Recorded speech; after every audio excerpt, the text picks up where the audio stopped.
which is the lecture that we get from our visiting professor. And Dr. Pories will be introduced in a minute by Dr. Flum. I had a beautiful slide showing the Schillings. I wanted to talk for a minute about the Schillings, but I feel a little bit like Adam Golding. I don't know where Brody Parent is doing this to us, but now my heart was with Morgan, now it's with Adam because I don't have my slides. But let me tell you that this day, as well as the scholarships that Dr. Horvath provides the residents with to do research, are all the product of the generosity and the leadership and the thoughtfulness of Helen Schilling. John Schilling had been chair of the Department of Surgery here from 1971 to 1978. In 1978, unfortunately, he suffered a complication from open heart surgery, which left him with a dense hemiplegia and difficulty speaking. And so he stepped down from the chair, and he continued to have a relationship with the department that was a good relationship, but it really got us talking when I came in '92, and for a number of reasons. Helen came one day and said, you know, we want to make a gift to the Department of Surgery. What do you think a good gift would be useful for? And I had just come from San Francisco, and in San Francisco we had a very small, at that time I thought it was a very large celebration of research by having 6 residents present research during a morning session. And I said, perhaps if I could reproduce that here, we could do it. And she gave us the first check of many that she would give us to endow the morning. And then she said, I would like the residents to have dinner in the evening and to have some prizes. So she endowed the second part of that. And then as Dr. Schilling was growing older, he decided that his estate, after his wife passing, should be the Department of Surgery's estate to finance research for the residents and the possibility for the department to carry out investigations and to carry out the development of young people into academic surgeons, which had been the goal of his own life. So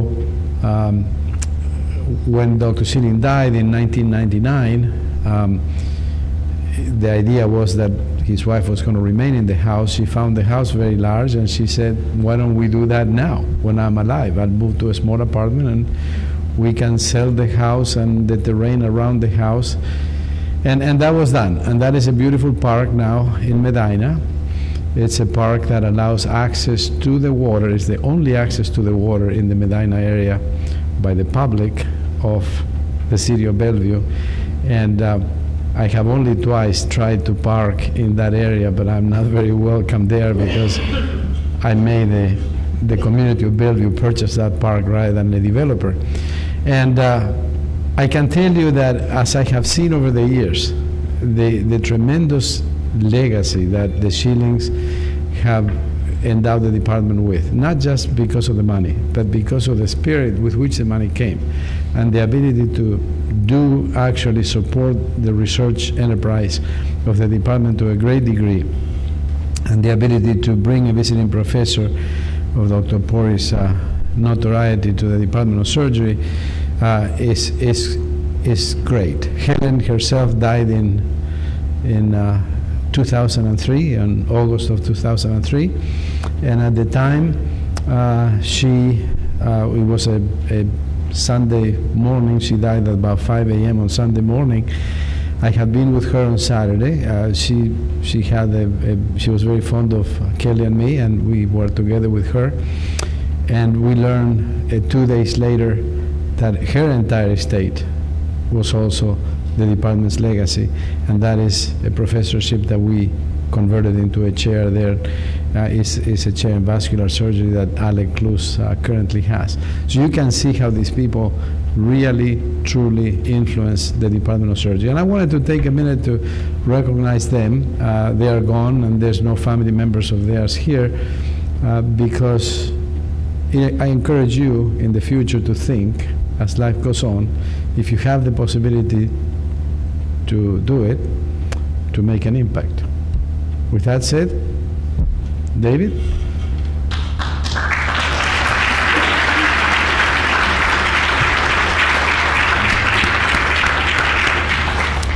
Well, thank you, Dr. Pellegrini, and the career I'm about to describe is one that's been all about impact. So it gives me great joy to introduce my friend and colleague Walter Pories, who I think one of the best parts about being able to select or invite visiting scholars is you get to expose people who you've really admired and respected, who have wonderful stories and great perspectives, to meet all your colleagues and friends. And I think this is a real success of a day like today, and I'm honored that he's been able to make the long trip up with his daughter Mary-Lise, who's in town as well. And it's really great that we've had the opportunity to have 2 days with him. A wonderful seminar yesterday with all the people in the department who are interested in metabolic surgery and diabetes research, and we really got a feeling for the way he thinks about research. So you all can see this biography for yourself. It's a long and storied biography. I think Dr. Pories is best known for his work in East Carolina, where he was the forming chair of that department. But what a story and what a life he's had that starts, it's actually quite accidental that he's even a surgeon at all. He was at Wesleyan studying art and music, and thank goodness he just wasn't as good as the visiting band, and he realized he could spend a whole career without ever getting to that level at Juilliard, and decided to go the path of medicine. He got into medical school without ever taking a science course at all, and hit it out of the park at University of Rochester, and spent a career there with great mentorship and a very unique ability to ask the right question at the right time, and to not think anything was a stupid question, to be creative and to be willing to challenge convention. And if you look at his career, he's certainly done that. He's had a phenomenal rise throughout his career in the established professional societies of surgery. Now is the second vice president of the American College of Surgeons, but has led many organizations throughout his career, including those locally. He has so much training as a thoracic, as a pediatric, as a trauma surgeon. He's done it all during an era where you could do it all. He created firsts in so many spaces. He did some primary operations in drainage of lymphatics, and created the first anastomoses of obstructed lymph tracts. And he's one of the first people who came up with the suction as a promoter of wound healing. He put zinc on the map as an essential element for healing. And the way I really got to know him was because of his phenomenal work in the space of bariatrics, where he came up with this paper with one of the best titles I've ever seen in a paper. Who would have thunk it, basically, is what he wrote. That was the title of the paper. Who would have thought an operation can cure diabetes? He has a great ear for titles. And what he had done is made the formative observation that these operations do much more than weight loss when it comes to diabetes. And their diabetes goes into a form of remission before they even lose any weight at all.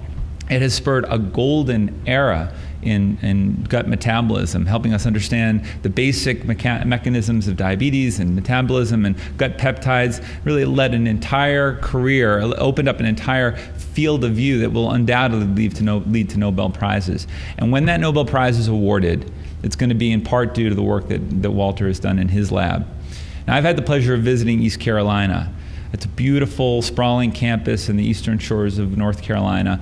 It's a part of the country that Walter, I'm sure, will tell you a little bit about, that has been devastated financially, has everything stacked up against it, except it has a university there that Walter has put together some of the leading experts in metabolism, basic science research, and they are leading the nation in trying to understand what happens when diabetes goes away and how we can get that in the form of a pill. And it was a great visit that I had there. And that's actually the way I got to know Walter originally, which is that we were both investigators in this first NIH investigation of bariatric surgery. Then NIH realized around 2000 that they didn't know very much about bariatric surgery. In fact, we hardly knew anything about it, and were willing to put together a ton of money at the time, $50 million, to create a Framingham project, essentially, of bariatric surgery. And it was a mechanism called a U01, where you competed to get into it from different sites with all your crazy ideas from your site, and then they got you all in a room together, and they gave you some money, and you had to figure out science together. It was a wonderful, exciting time period where Walter and I got to know each other. I was this young whippersnapper. I'm sure I was very cautious about everything I said, and I didn't speak out of turn. I didn't do any of that. I spoke out of turn always, and Walter was this senior, seasoned scientist who, as you've heard today, he has a lot of great ideas, but he won't be the one to raise his hand and say, you know what, that seems kind of like a wrong idea you've got there. He was tolerant. He was patient. But the dynamic in this bariatric consortium is that everybody had great ideas, and everybody wanted to put everything into this research thing.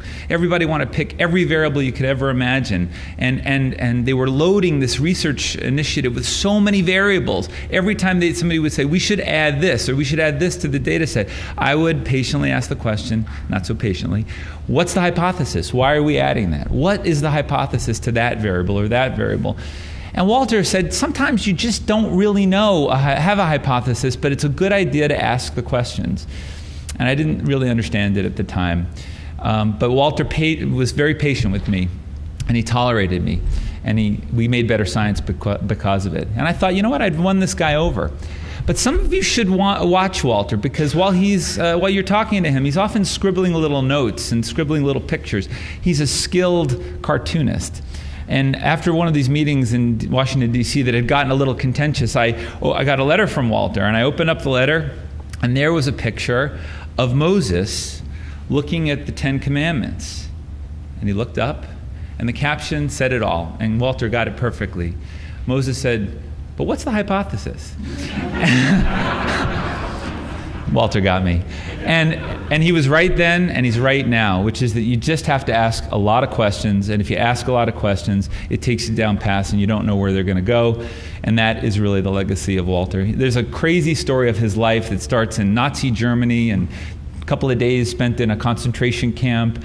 There's escapes from Germany and refugee status in Brazil. There's loss of fortune, reversals of success. There's utter poverty in the United States. It's making it as a kid on the streets and as an immigrant in the United States. There's so many daunting stories that would keep a lot of people down. And what Walter has done with all that's happened in his life is turned it into unrelenting positivity, a joy of the ideas, a joy of the questioning, and a joy of the pursuit. And it's therefore our joy to invite you up to speak and give the Schilling lectureship today. And thank you, Walter, for joining us today.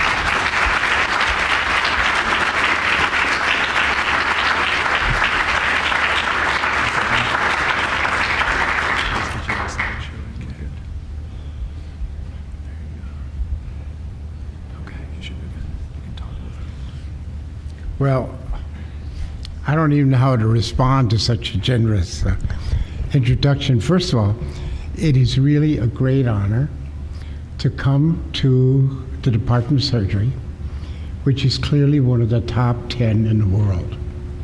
And I really mean every bit of that. And to be invited by David Flum, with whom I've worked now for 80 years in labs and NIDDK, and the intellectual power and the intellectual direction of that whole project has been done primarily by David Flum. And then, of course, to be invited by Dr. Pellegrini. Not only do we have fairly common stories, but in addition to that, I've been on the outs with the American College of Surgeons, in and out because of a Center of Excellence program. But it's very clear that since he's come on board, the American College of Surgeons has improved day and night. And the last word that I heard before I came out here was, say hello to Carlos for me, because he brought peace to the college.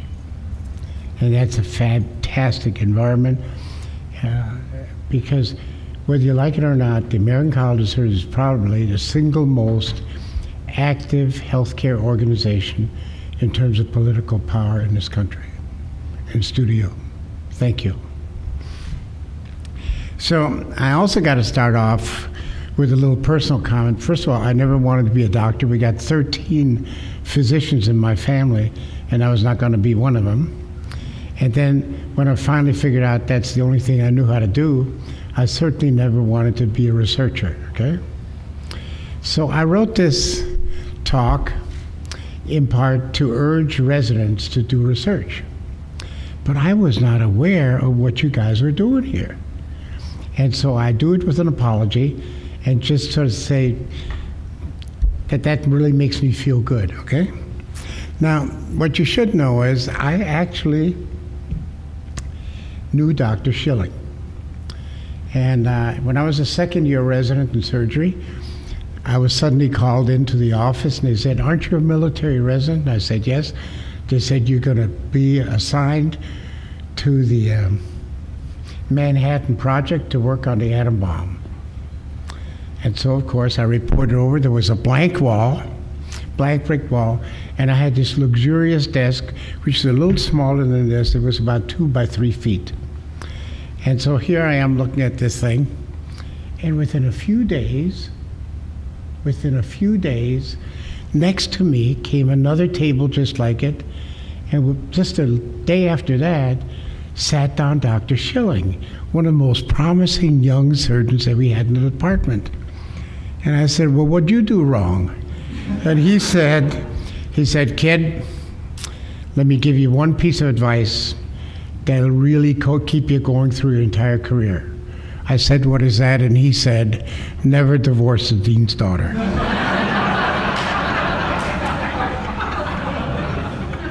So, anyway, in terms of surgical research, I know what many of you are thinking. That's certainly what I was thinking. It's not for me. I'm an MD. I'm not a PhD. I'm not a scientist. I plan to be a surgeon. I'm far too busy to do research. But you know what? There are a bunch of other guys before me who made it possible for me to be successful in research. And every one of them, every single one of them, was a very active clinician who saw patients, who stayed up too late, whose wives were upset. And I hope that you know all of those stories, because it's a really impressive group.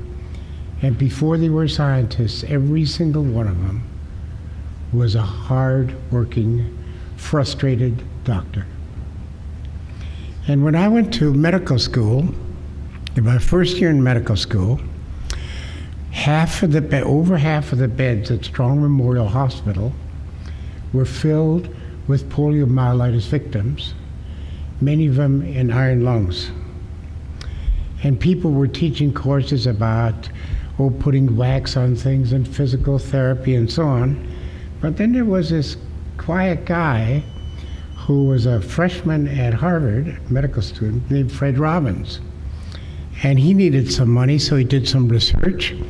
And they assigned him to polio. And he saw this brain slide, and he said, "Well, I wonder if that's the virus," because no one knew how to culture the virus. And people around him said, "Oh, no, that's the stain. We see that a lot. It precipitates out." And rule number one as a researcher is never to listen to anybody older than you are, okay? And so he decided and identified it as a virus that ended up with him and Enders winning the Nobel Prize for the cure of poliomyelitis. So maybe sometimes it's worthwhile to do some research. And so you enter just like I would. I want to practice medicine. I want to see patients. I want to operate. Well, here's another guy. I don't know whether you know Dominique Jean Larrey, but he was a very busy surgeon of Franco-Spanish wars. And the biggest problem was that people were dying in the field. And so he said, I'll bet you I can get some kind of a cart, bring him in. And he was able to collect the wounded in those days in less than 15 minutes. Now you might say, well, big deal about that, but look at the difference. Look at what's happened because of that. In the Revolutionary War, 42% people died of their wounds, and in Iraq and Afghanistan were down to 10%. And the main principle is not much better care and so on, but it's rapid transportation of the wounded. I don't know whether you know this guy. This guy is Dr. Trueta. Trueta was a surgeon in the Spanish Revolutionary War against Franco. And he was so busy amputating legs and arms, because that was what was worked out in the Civil War, that if you had a compound fracture, then that limb had to go. So he's out there, he says, I'm just so tired of this. And he went hunting and shot a deer. And as they dissected the deer to get it to eat it, he saw that this deer obviously had a compound fracture that healed. He called the forester. Forester said, oh, we see that all the time, you know. When a deer breaks a leg, you know, those legs aren't very strong. They will crawl to body water and absolutely hold their legs still. This led him to invent the plaster cast method of open wounds, and saved innumerable limbs. Okay. Well, here are a few other examples of people, because you're going to say, well, you know, those old guys, life was different then and you're a dinosaur. Fair enough, I am a dinosaur, but look at these. Each of these, the last two, Coker and Murray, won the Nobel Prize. Dr. Budisil, with over 3,000 hepatic transplants. All of them very, very busy surgeons. And in fact, their research did not at all hamper their careers. And it's true today that academic surgeons with the biggest practices also publish the most papers and have the most grants. So if you really want to be a successful physician, a really successful surgeon, there's no better way to get there than research. So with that, let me tell you my own personal story. I was asked to start a new medical school, help start medical school at East Carolina University, to chair a new department. And at that time, my primary interest was to be a pediatric surgeon. I had thoracic training, and I certainly was not interested in research. But one of the things you ought to know about academic life is that they're deans. And the deans who make you promises always come back a year later and they say, Walter, I'm really sorry, but the funds I promised were used in the building. So I'll tell you what, he's now talking to all the chairs, and you'd be familiar with this, see?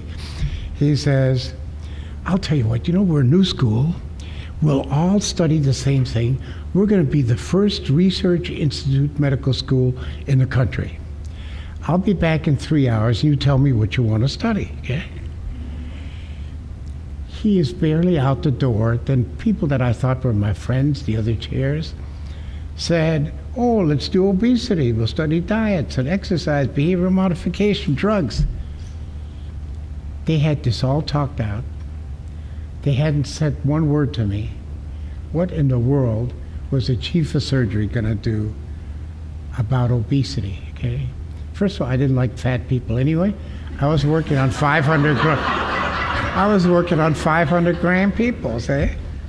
So, but it turned out to be a brilliant decision. This is the level of obesity in the United States. This is the level of obesity in North Carolina. And this is the level of obesity in eastern North Carolina. When I got there, 1 out of 4 adults could not read. Our mortality rate of premature infants was 50%. And the entire first year that we were there, we never saw a cancer that was not a stage 4. So it gives you some idea. It was a great place to work because people are really grateful, and there's no question that you know that you're needed. And as you know, it's not about the weight. It's really about all these other illnesses, and I don't have to read them off to you, from diabetes to sleep apnea, hyperlipidemias, and so on. And these people are very sick indeed. And this gives you some idea of what we work in. This is North Carolina. It's eastern North Carolina. This is the poverty rate. This is the percent of the population without health insurance. How would you like to run that school, okay? And even today, the mortality of an African American male living in eastern North Carolina is 12 years less than in the United States as a whole. To give you some idea of the problem with diabetes there, look at this. This is the mortality rate due to diabetes. So even though I thought this was a surprise and not a welcome surprise, frankly, it was a very good decision indeed. And I don't know whether you're aware of it, but in just the last 10 years, This is 1999 to 2009. These are the damnedest figures you've ever seen. I'm sorry. You will see that the prevalence of diabetes in the United States has actually doubled. Name me another disease in the United States that's doubled in the last 10 years. So it's now the costliest and the most dangerous and cruel disease that we have in our country. And if you're 50 years old and someone says that you have diabetes within 20 years, you lose a leg or kidneys or eyesight. So it's a terrible disease and certainly worth looking at. Well, we looked at the literature and found out about the intestinal bypass. And if you talk about a black area or a gray area in surgery, it's this operation. 30,000 of these operations were done before finally Ward Griffin wrote an editorial in SGNO and said, we can't let this go on. And what they did, as you see, they left 14 inches of jejunum, 4 inches of ileum. So if someone ever asks you how many inches does it take to survive, it's 18 or 40 centimeters. But the problem was many of the patients developed all of these symptoms. There were many deaths, and many could not be reversed due to severe liver failure. So we were very interested in this paper by Ed Mason from the University of Iowa, which he said, you know, we can give them a smaller stomach and we'll bypass part of this with a gastroenterostomy. And he said, and my patients are losing weight. So I said, well, that's worth trying. And we did 2 of them. And there's no question they lost weight because the bile came in, went up, and they vomited bile. And people tend to lose weight when you do that. See? So we said, you know, we can fix that. We'll put in a Roux-en-Y. But now I want to make the second major point, is always collaborate. And when you collaborate, always give credit, okay? So Charles Robb was my former chair at Rochester, and I begged him to come down and join me. And then this Andre von Rye, who's now the chairman of surgery at Dunedin, came down to study under me in trace metal chemistry. Can you imagine that? So, but he was a surgeon. So we said, you know, we can fix this. We'll put in a Roux-en-Y. And of course, being surgeons, we didn't look at the literature. And this had been described by Ward Griffin a year before, so we take no credit. But what I do take credit for is we said, we don't have any idea what we're doing. So why don't we go ahead, and this is key. We'll make it standardized, and we'll call it the Greenville gastric bypass. So there's no question that's what we do. And we told the residents, we don't care if you try new sutures or whatever, antibiotics on all the other cases. If any of you change this protocol, we're going to kill you, and we're surgeons, and we're armed. Okay? So we managed, believe it or not, to have 831 patients over 18 years with a 95% follow-up. And you can see we did a 30 milliliter gastric pouch, that's the size of your thumb, 10 millimeter anastomosis, that's the size, diameter of a lead pencil. And now that loop is 100 centimeters to 150, but we kept them at 60 at the time. You might say, how in the world did you get the follow-up? Now I got to remember, East Carolina is different. Eh? So first thing is, since I knew how to take care of kids, I said, if you come, and we were competing. I was competing against Rob and this other guy.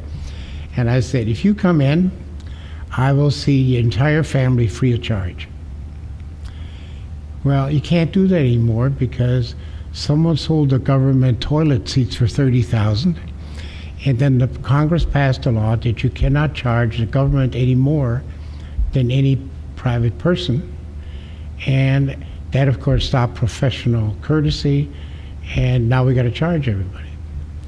Then I had a guy with a van, a retired guy, who picked him up and brought him in, and they stopped that because of liability issues. And if I couldn't find the patient, which was common, they change their names or whatever, I'd call the sheriff, and he'd go and pick him up and bring him in. And that's a HIPAA violation, okay? But frankly, the sheriffs were happy to do it. They knew everybody. The patients were happy because they got a free ride.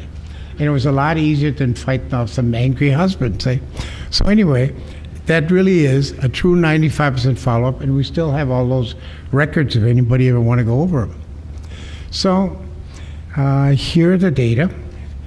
And I know a lot of people don't like data because data are often disappointing and frustrating and so on. But you know what? If you don't follow the data, you're going to be in trouble.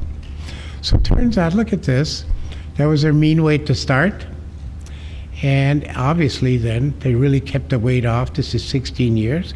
And we had another rule that nothing was considered true unless it was corroborated. And so we were delighted when Shower, this is a 5-year follow-up, showed 104-pound weight loss with the same kind of population. That's pretty good by any measure. And so we concluded that the gastric bypass indeed produces durable and safe weight loss. And the curves are really quite interesting. You can see there's a rise about 10 to 14, 15%. It goes down. If it's not corroborated, it's not true. But here they are. Here are the figures from the Swedish obesity study. You can see the figures about almost the same. In contrast here, dieting, banding, and vertical banded gastroplasty. It is one of the most rewarding practices that you can have. And frankly, pediatric surgery is pretty nifty. But just take a look at this to see how she feels about having had her picture taken. And the picture speaks for itself. She was unable to conceive. So this is really neat. And then we had an endocrinologist called Jose Quero. Jose was born in Spain, grew up in Peru, was fiery and explosive. And he said, Walter, I have a patient who's fat. I can't control the diabetes. What'd you do him? And then, of course, we do what all surgeons do. We bow our heads and say, well, it could be very dangerous and all sorts of problems. And we'll have to watch the insulin carefully. Will you help me? And so on. And because if you don't smooch them up, they won't send you the patient. So anyway, I tell it like it is, okay? So we did the first patient, and the glucose was normal. Now, if you do a colectomy, darn well what happens. The glucose goes up. Look at this, the second patient, third patient. So I made a major mistake in my life. I said, Jose, you don't know how to diagnose diabetes. Jose was not happy with me, okay? So we did a fourth one together, and just like any really good internist, here was his solution. He said, it's the lab's fault. So we marched down to the lab. He said, you don't know how to measure glucose levels. And they looked at him as if he were some Martian. They said, glucose? You think we don't know how to measure glucose? So here's the fifth patient. And it's sort of interesting because this is November 1980, a zillion years ago. Patient came in with blood sugar 495. And in spite of giving 90 units of insulin that morning, I operated on him with the insulin running. And look, we still use sliding scales, but this was the next day.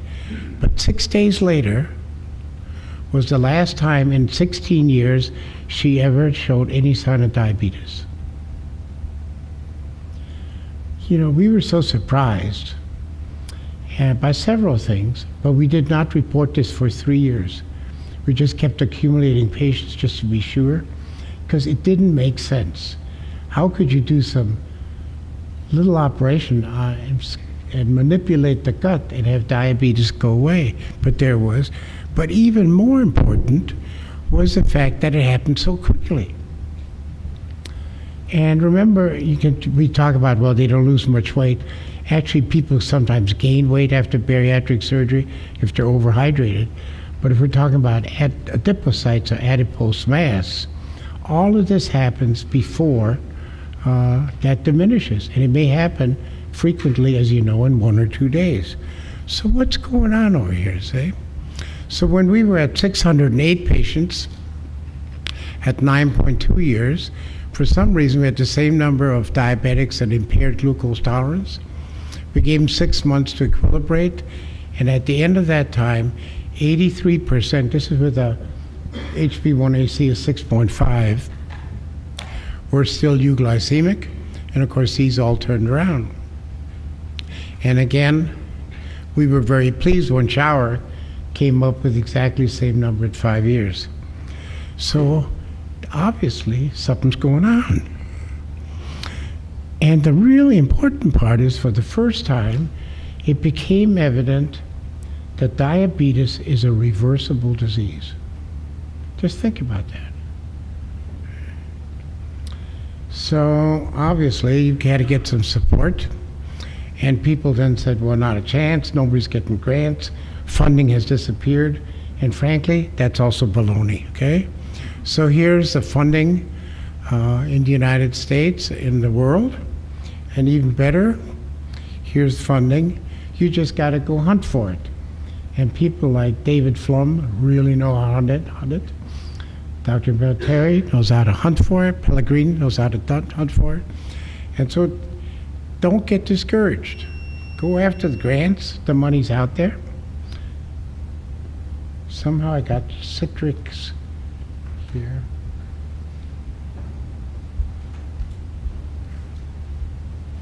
Can you fix this?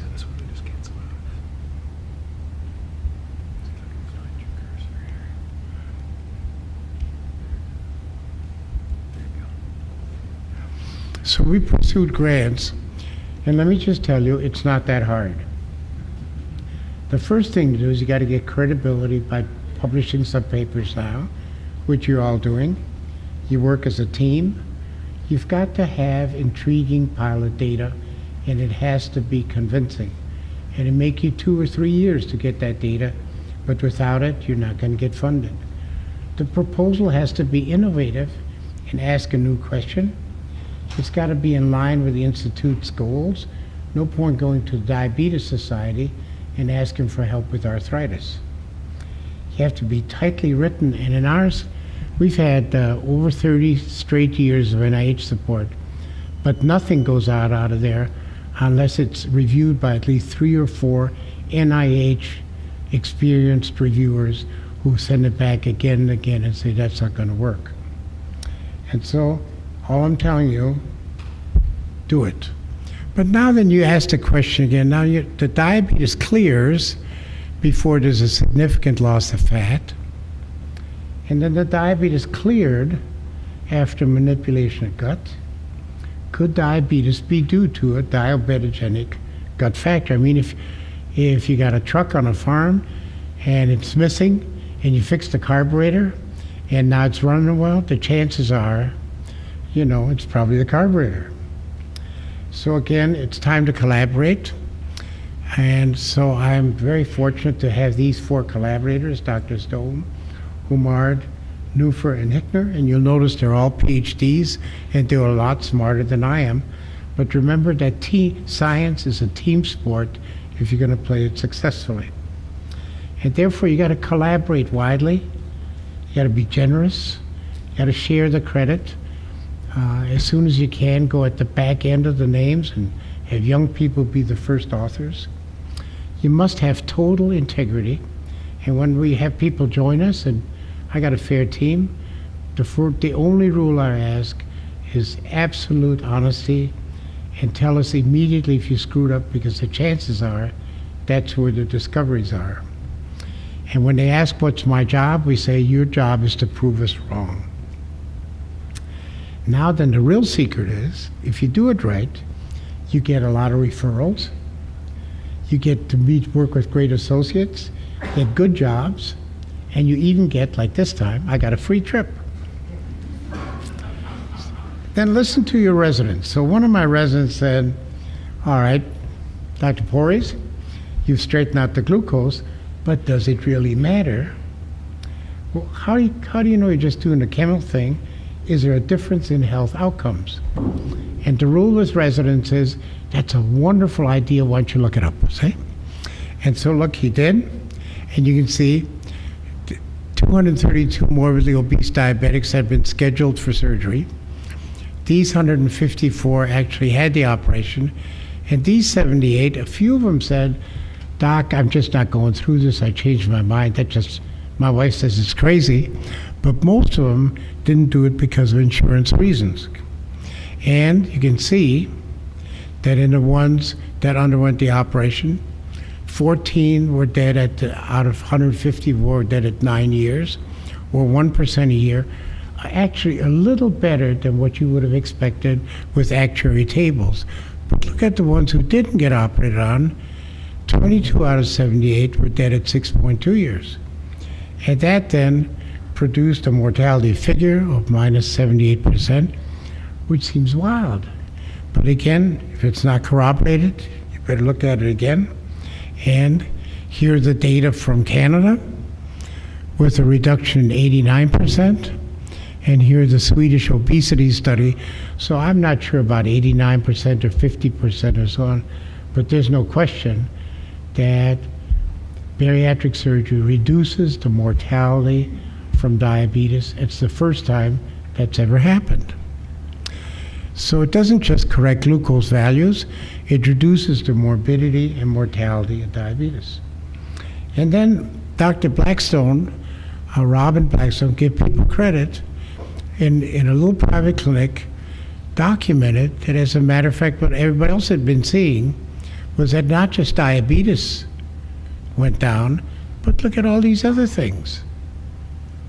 Full remission, hyperlipidemias. So maybe, and look at this, this was really something else. These are the data from, initially from Canada, that the prevalence of cancer is reduced by about 70%, making bariatric surgery the most effective prevention of cancer. See, I don't believe that, but it was proven in the Swedish obesity study and proven by Adams in Utah. So there's no question, there's no question that there's something to this business. Is it a decrease in inflammation? I have no idea. So, of course, then you come to our colleagues, and they say, well, you know, you surgeons make a lot of claims. We need proof. All you are a bunch of salesmen. We said, what do you want? They said, well, we want some prospective, randomized, controlled studies in high-impact journals. All right, how about 5 of them? Okay? So here's the first one. This one, again, was by Shower's group. And I think New England Journal of Medicine is fairly high impact. And here's the difference. This is a really intensive medical therapy, and it did indeed lower BMI a little bit compared to gastric sleeve and gastric bypass. Look at the difference in glycated hemoglobin and the difference in gastric sleeve and the gastric bypass. And in that same issue, a paper by Mingroni, who's really a superb scientist at the Hospital Cattolica in Rome, and exactly the same kind of thing, showing that medical therapy, if it's really intensive and it's costly and difficult, it just doesn't do as well as surgery. And then this is acromegaly, this University of Minnesota JAMA, and I don't need to go over these individually with you, but it's clear that in prospective randomized series, that indeed, there's no question that the surgery is much more effective. And so then our colleagues said, yeah, but you know, the surgery is dangerous. This is a high-risk population. These people are severely obese, they're diabetic, hypertensive. They got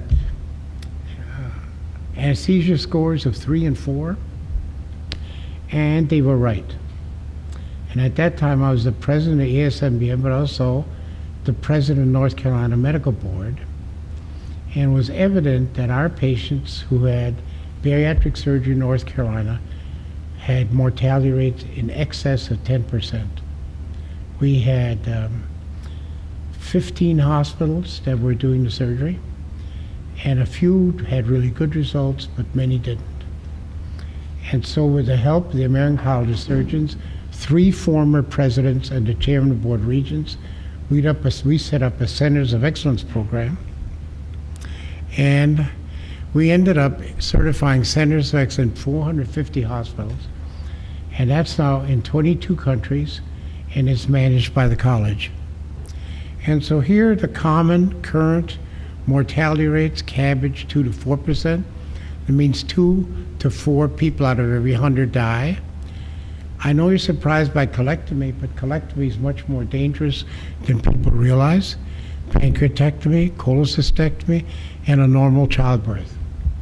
So where do you think bariatric surgery is today? Is that sweet? It's the same as a routine cholecystectomy, in spite of the fact that it's such a complex thing. Part of that is there are large volumes that are being done in centers of excellence. So then you got to go back and think a little bit and say, well, you know, maybe diabetes is not just such a unique, singular disease. And actually that's been seen before, and people have called this the metabolic syndrome. But if you look at the data I just showed you, it's evident that this metabolic syndrome is really far broader. And so we looked at that for a while and we said, well, is there a common denominator? And again, you get medical students to help you and think and argue. And we said, why don't we look at the insulin levels on each of these diseases? And every one of them, everyone except for degenerative arthritis, has very high insulin levels. So the common denominator in the metabolic syndrome is hyperinsulinemia. You say, you gotta be kidding. So why don't we look at type 2 diabetes again? Now, you know, it's interesting, even in 1500 BC, if a child urinated and the flies landed on the and stayed on the urine, the prediction was that that child would be dead shortly. Took about 1,000 years before someone tasted it, and Shruta said it was sweet. Whether someone tasted beforehand, I have no idea. But even today, the only measurements we have, think about this, the only measurements we have in looking at diabetes are all revolving around sugar. And I'll list them off to you. You're familiar with every one of them. And I defy you to think of a study that's used today to see if a patient is diabetic. And indeed, it's worthwhile to remember that miracle of insulin, Banting and Pest, an orthopedic surgeon who didn't get a practice started and a medical student. But they did this wonderful thing of getting out this extract and saving enormous numbers of children, and many lives are saved. And so people said, you know, I got some adults who have high blood sugars. I'm going to give them some insulin, and guess what? The blood sugar dropped. And that was 1921, and it took till 1936 before Sir Harry said, you know, there are really two types of diabetes. And by the way, I think today there are probably 20 kinds of diabetes, but that's another talk. But anyway, he said they're not the same disease. So let's look at this again. So we have type 1 diabetes, type 2 diabetes, and you all know that type 1 diabetes comes from destruction of the islets, probably an autoimmune process, and we don't need to go into that. And these kids have low insulin levels, and if they don't get the insulin, they die. But what about type 2? So we went ahead and measured insulin levels, and it's really quite something. So these are normal lean individuals, normal obese, impaired glucose tolerance, early diabetes with a blood sugar less than 140, and with a high blood sugar level. And you can see to your surprise, I don't know how many of you are surprised, maybe you know all this. Well, I was surprised how very high that insulin level went. So we said, why don't we look at a bunch of glucose tolerance curves? And we did. And again, the same groups, lean, obese, impaired glucose tolerance, early and late diabetes. And here you see that you take some oral glucose, and the white is sugar and the black is insulin, takes that much insulin. And then notice here in the obese, it takes that much insulin to keep the glucose that high. And that started that whole concept of insulin resistance. Notice now in impaired glucose tolerance, in spite of this much insulin, the glucose escapes, and then of course this is early and late diabetes. And absolutely true, as our colleagues say, that there is a decrease in maximum insulin secretion. But you got to do a little more homework. It's good, keep looking at data. And when you do, you see that even at the very advanced rates of diabetes, they're still putting out twice as much insulin as you would ordinarily. But then if you look even more closely, look at the baselines here. This is basal insulin. And basal insulin means that when the diabetic patient's asleep, when the diabetic patient's fasting, still putting out a lot of insulin. Start thinking a little bit about, should we be treating this disease with insulin? Okay? So now then, you say what happens with bariatric surgery, insulin drops like a shot. And then in those days when we had some gastric fistulas, you can see the insulin went back up. And so again, I went back to our friends, and we are friends, and I'd say, well, how do you explain the insulin levels? They said, oh, come on. Everybody knows that. It's due to insulin resistance. Oh, yeah? Why do we look at that? So here we are. This is pre-op. This is 1 week after surgery. This is 3 months after surgery. And this is normal. Right? You see the glucose drops, and pretty soon it's about 125 or so. And you say, what happens to insulin? It drops like a rock. Immediately, it normalizes. Well, then ISI is a measure of insulin resistance. It's done with a glucose clamp, so it's much more accurate than HOMAs. And so you say, well, what's going to happen? I mean, if these guys were right, then this should be a matter of insulin resistance, making accountable for the change. Baloney. You can see it does increase 2 to 3 times, but doesn't get anywhere near normal. And insulin resistance does not even go up to normal within a year in most patients. So that's not the explanation. So we looked at this a little further. This again, these are simple tests. This is a mid-level meal challenge. You take a meal. This is insulin levels over here. And here's a normal here. Insulin goes up and comes down. The obese does about the same, little blunted. But if you now look at the diabetic, the reason they're not responding is that furnace is running already full speed. They can't go up much further. So what happens when you do surgery? If within a week, it's okay. Totally normalized. So some of you are saying, big deal, Walter. I can do that by not giving them anything to eat. Fair enough. Let's look at 3 months. And it's still totally normal. Still totally normal. So what's going on here? Okay. So let's look at insulin signaling with a little bit more care. And this is really quite interesting. Here's insulin versus glucose. These are leans, obese, and diabetic patients. And just as you'd expect, glucose goes up, insulin goes up. Glucose goes up, insulin goes up, and so on. But look at what happens with surgery. Insulin is totally uncoupled, and even though the glucose keeps going up, the insulin does not. And it's not just that.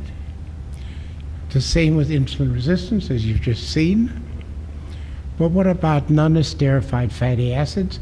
Now we're starting to talk about substrates, branch-chain amino acids, and in fact, insulin is even decoupled from the BMI. So what happens is when you do this gut manipulation is you change the control of insulin secretion. And I don't think you can say changes it back to normal, but the metabolic results end up being normal.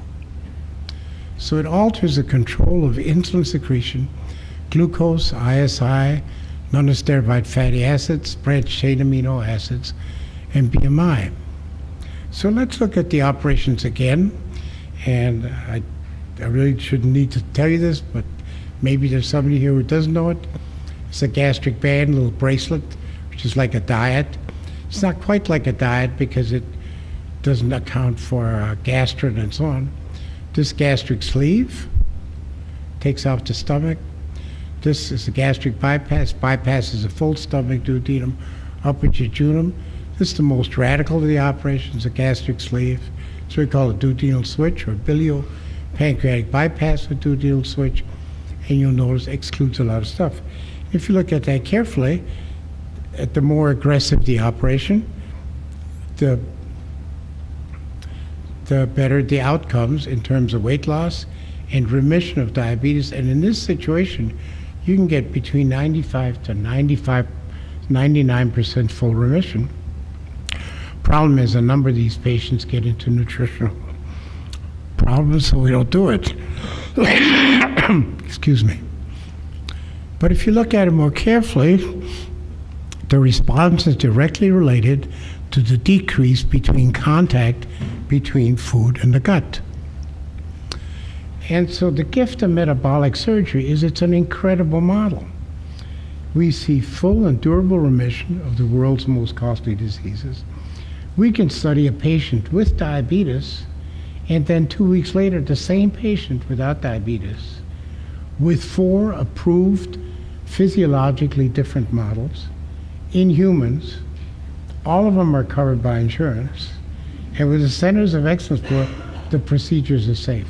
Why aren't we doing research day and night on this? Why should we be fighting so hard with the NIH for every single dollar to study this? This is an incredible situation.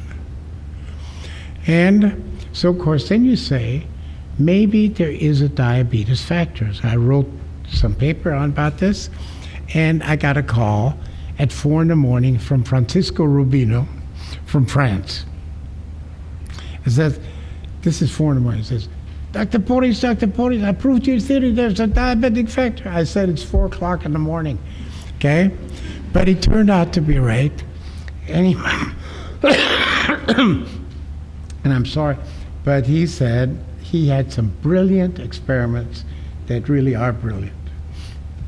He did a gastroenterostomy. You heard some of this yesterday. And then he divided the pylorus and showed by doing that you could lower glucose values. But an even more interesting study that he did was this one. Somehow, I mean, he's really quite a guy. He managed to fit little duodenal sleeves in what are called diabetic rats. By the way, there are no such things as diabetic rats. It's about as good a model as we can have. And then the diabetes went away, and then he perforated it, and the diabetes returned. That's an absolutely brilliant study. This has, of course, been followed up now by studies in humans, which I'll show you the results in just a second. The longest study is now about 12 months old. Some of these migrate, they cause ulcerations and so on. But they show very clearly, again, that there must be a gut factor, and I won't go over all these with you, but you can see the differences quite clearly. So the best proof of the gut factor, frankly, in humans is a still unpublished work by Drs. Flum and Cummings right here at the University of Washington. And I tried to hunt them. They're very generous guys. They've let me see the data, but since it isn't published, I can't share it with you. That's the way it goes, okay? But I really seriously, I congratulate you, David. That's a brilliant piece of work, okay? So the question now is, how would a diabetogenic gut factor actually work? Now, I promise you, I did not draw those muscles and liver, but I think I can draw better than that. But as you know, in diabetes, glucose goes up. We've established that. And we've also said the insulin goes up. But were you also aware that the lactate goes up? And I'll let you think about that for a minute. But so again, we tested it. There's nothing like data, okay? We still haven't published this. We just did it a few months ago. But you can see before the gastric bypass, there's a big lactate response accelerated by giving more insulin. And within a week and 3 months, this excess of lactate is totally gone. So now, let's review this a little bit. You remember, there's a Pories cycle and a TCA cycle. Remember that? Glucose comes in. It's sort of fun, actually. And goes back and forth to glycogen, okay? And then the liver sends the glucose to its biggest customer, which is the muscle. And then that breaks the pyruvate and goes into TCA. You remember all that. And then the lactate comes back and it's processed and so on and so forth. So what happens now in diabetes is for this accumulation to occur, there has to be a block just before or after they get into the TCA cycle. And so the glucose just can't go here, it can't go here. In the meantime, the pancreas is trying to reply, and it can't make a difference because it doesn't work. So if you looked at the TCA cycle more closely,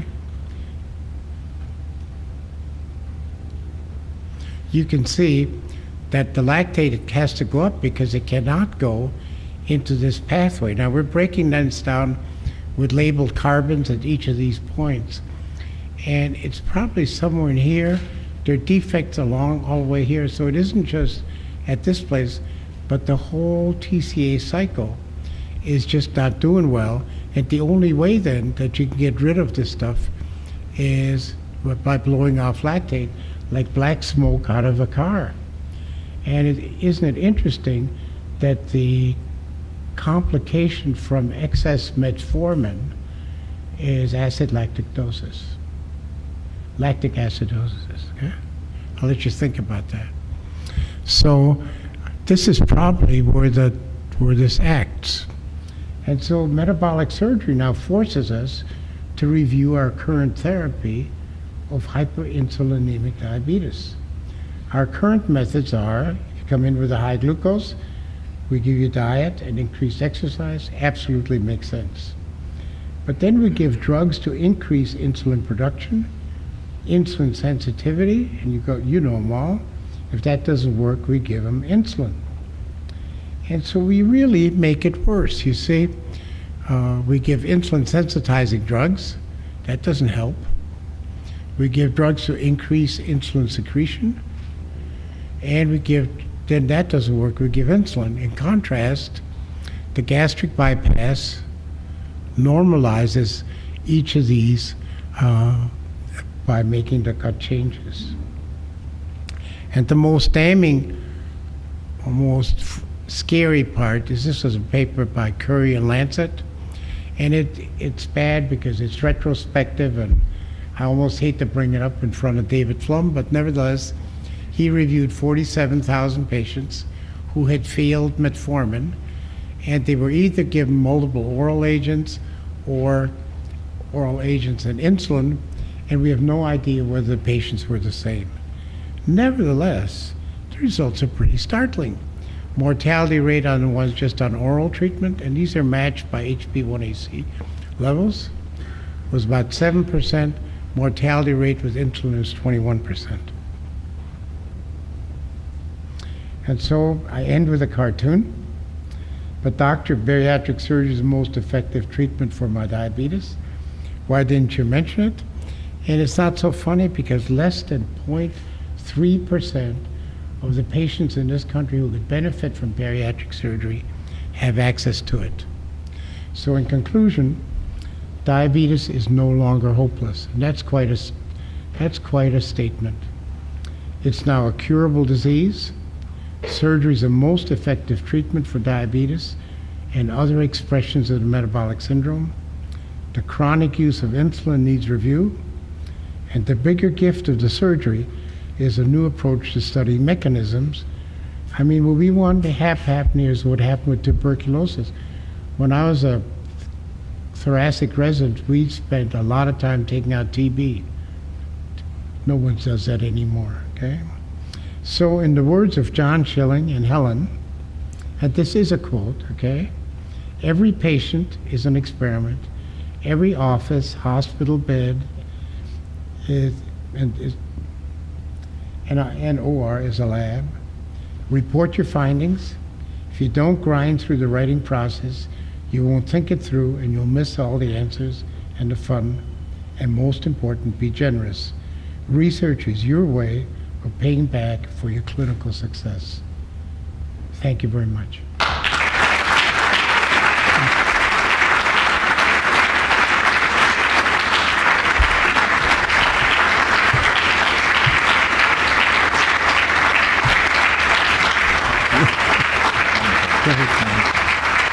Don't sit down.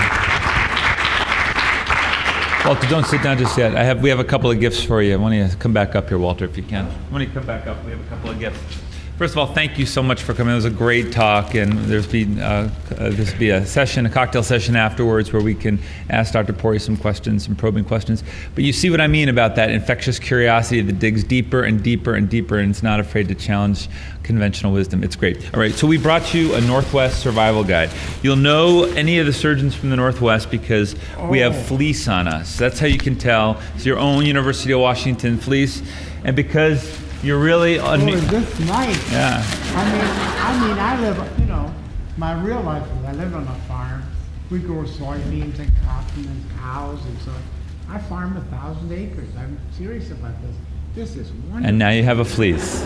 But by the way, never plow on your own. When I first bought the farm, I said I'll plant, okay? So I'm really good. I got this big damn tractor and everything else. The trouble is, nature follows you impeccably. And then for the next 4 months, the farmers around us said, "You know how to cut better than that, Doc?" So words of wisdom, never plow alone. Maybe we'll stop with that. Thank you very much, Walter. Thank you.